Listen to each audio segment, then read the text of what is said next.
Hey guys, it's Chris again from the CJ Rubric. This is the CJ Rubric daily video show, and it's a daily show for busy parents wanting to learn how to get strong, fit and healthy and do it in a simple way. So I'm still battling man flu today, so I'm going to sound a bit nasally and be a bit lethargic through the talk, but just bear with me. I'm in the quarantine zone. I'm in the house where I'm in lockdown, so I can't infect anyone. But we're still in Series 1, and this is Episode 7, and today we're talking about the stress cup. So yesterday we talked about the traffic light zone, or traffic light stress zones, the red light, yellow light, and green lights. And today the stress cup chat we're going to have is basically giving you a bit of an understanding on why it's important to match whatever it is you're doing to whatever zone you're in, and what happens when you don't. So I've just got my notes here, let's make sure I can see them. So what is the stress cup? Basically, a stress cup, say this glass here, is you. And the amount of stress you can handle is how much you can put into that cup. So be it stress from having a poor diet, or stress from not having enough sleep, stress from getting sick, stress from life and work stress. And then you got stresses from things like training and trying to make change in your life. So change is hard and it can cause stress, and that can add to your stress cup. So what we're going to talk about today is why is it important to make sure you don't overfill these cups. And the reason it's important is when you overflow the stress cup, you will not get the results you want as quickly as you want.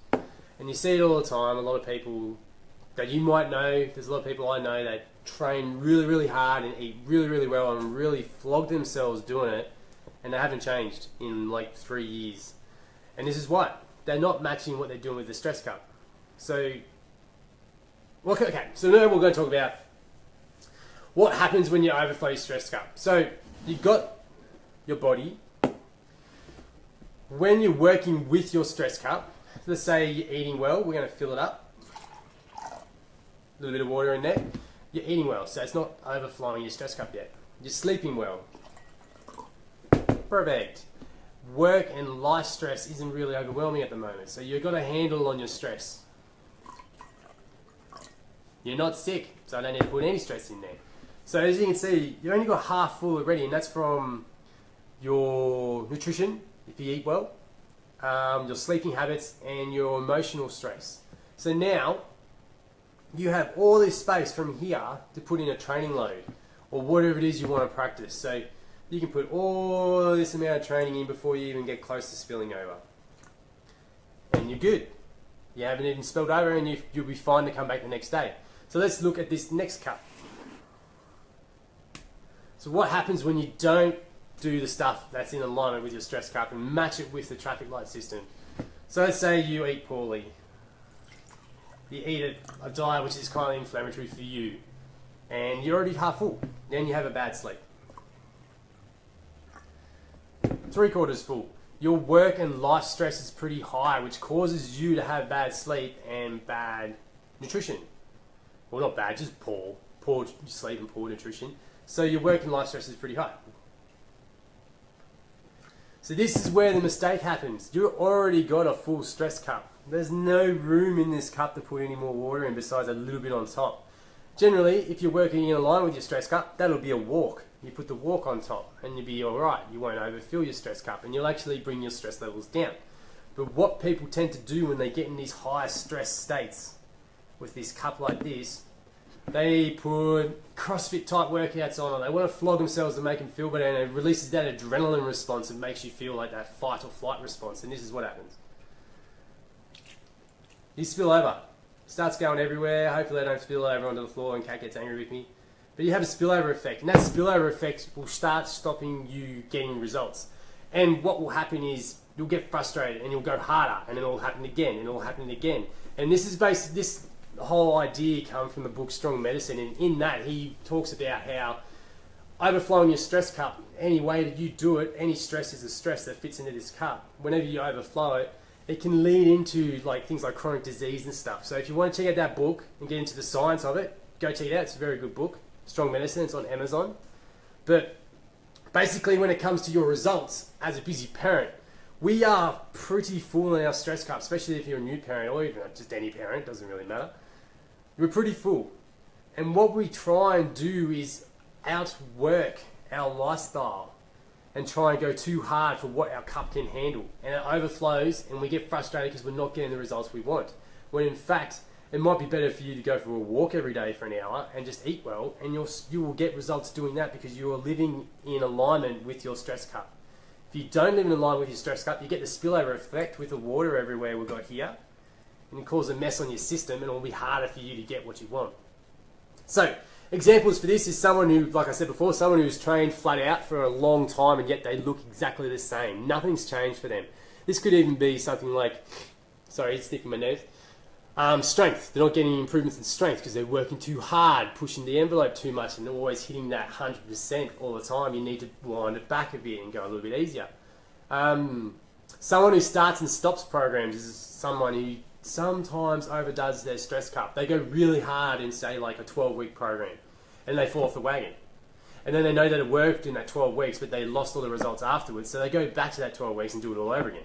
And do it all over again. And they don't really learn how to do this stuff long term, and they'll be in that vicious cycle, and it will get worse. You will put more weight on the more you do those cycles. So it'll be actually harder to lose what you want. So that's that all in, all out approach. You're either all in or you're all out. You can't do just a little bit to match what your stress levels are. And typically these people don't really ever do anything long term. And this one is the one that will shock a few people here, is that this line should ring a few alarm bells in your brain if you ever say this to yourself or hear someone else say this. I'm doing this because it worked before. If it worked before, they would still be doing it. If they stopped doing it for whatever reason, it means they probably weren't in alignment with their stress cup, their traffic light system, and it wasn't part of their lifestyle. It was something hard for them to do, which means that their life might have changed and they need to change what they were doing. And that's the whole thing, like whatever works in your 20s, you think is going to work in your 30s and your 40s, which is just not true. You have to change as you move on, and things will always change. And this is how you learn how to do it, by matching things to your stress cup and making sure you're not pushing too hard when you don't need to or can't. But when you do, bring back this cup, work out your stress cup really well, and you have low stress from eating well, so you don't have any stress from having a bad diet. You have a good sleep, so no stress from lack of sleep. You're not sick or anything like I am right now. Work and life stress is pretty small. You can train really hard. That's really good. But most people I know are either, say this is a red light, which is already full cup before they even do anything, or a yellow light, which means they're already 3/4 full before they do anything. But most people try and train like they're in this cup. And it just overflows and causes a big mess for everyone to clean up. So, to be able to do this stuff long term, you need to reduce the amount of times you overflow your stress cup. Every now and then is okay because it might expand your ability to do things, but you can't do it all the time. You will just hit a brick wall and you'll crash. This happened to me last week when I was helping running a gym while the owners were away, and I was training hard, sleeping poorly because Theo was sick, and looking after Theo during the day because he was sick. So I didn't stop. And this happens to everybody. Everyone has a moment in time when they hit their wall on the stress cup. And I got man flu, and I've been in bed for 2 days, basically. I only just got out of bed to do this video to make sure I can talk to you. So, the good news is you can make the stress cup bigger by practicing getting stronger physically and emotionally. So the size of your stress cup is basically how strong you are. This is another idea from Brett Jones, who was an RKC guy and now a strong first kettlebell guy. But he always said the amount of shit anyone can handle is directly related to the size of their cup. So the stronger you are physically and the stronger you are emotionally, or either of the two, the more shit you can have going on in your life and not have a spillover effect and get overwhelmed and feel like you have to stop what you're doing. That's when the red light zone comes in. The bigger your stress cup is, the more shit you can handle in the red light zone and still show up and do the things that are really important, which is the most important thing. We want you to be able to do this stuff forever. If you can't do it forever, then it's the failure of the program, or it's the failure of whatever we're doing. So this is how you try and figure out how to do it for life. You blend whatever you're doing to you, because you are an individual, and no template program is ever going to work for you because you are a special snowflake. You have to be able to do it to blend into what your lifestyle's like. Alright, yeah, so basically the bigger the stress cup, the more shit you can handle. How do you stop yourself overflowing your stress cup? The traffic light system, that's the first one you can use. So go back to yesterday's video, use that to make sure you blend the intensity of whatever it is you're practicing to whatever your stress cup is. So your stress cup is the traffic light zones. If you're a red light, you've got a full stress cup. If you're a yellow light, you've got a 3/4 full stress cup. If you're a green light, you've probably got less than half, or even way down into a quarter. So that's how you use the traffic light system there. With training, a really simple way is to train as much as possible with your mouth closed and breathing through your nose. As soon as your mouth pops open, you rest and wait until you can breathe through your nose again. It's really hard to do, especially for me right now, but it's really hard to do in a sense that you have to tone your intensity back down, and it teaches you how to train at a low intensity, which doesn't stress you too much. But the cool thing is you can do it all day, every day, and show up every single day and never burn out, because you're never cooking yourself. So that's your internal system. You just close your mouth and breathe through your nose, and that's why I always talk about it with the coaching guys I have.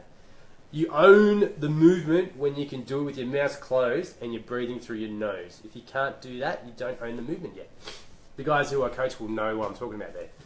But for the stress cup stuff, close your mouth, breathe through your nose. The other one is get a heart rate monitor. The Fitbits and stuff are okay, but they don't really measure that accurately, so you get a chest strap. And when you train, stay out of the red, which is the 90% plus of your heart rate max. The more you go in there, the more you're going close to filling up your stress cup, and the more you're going to overflow it. But like we talked about yesterday in the traffic light stress system, using your heart rate monitor to adjust to training and making sure, like if you're red, you're in the 60 to 70% zone. If you're in the yellow zone, you're in the 60 to 80% zone, and then if you're green, then you can go close to the red, but don't go in it too much.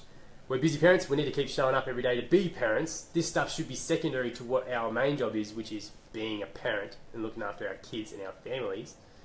So the stress cup will help you do that and show up every day to be the best parent you can. So get a stress cup, get a cup, have a play with some water, tip it in there, and just get the idea in your head on what happens when you overflow your stress cup. And watch the video again yesterday. Tomorrow we're going to talk about momentum and how traffic light system and the stress cup analogy will help you show up every day and build this massive momentum train, which is the most important thing, because momentum is the only thing that matters in the end, that you keep showing up. And that is the #1 skill. And we're going to talk about it tomorrow. Thanks for listening, guys. I'm going to go back and sleep now because I feel like my head's going to explode. But thanks for tuning in. See you tomorrow.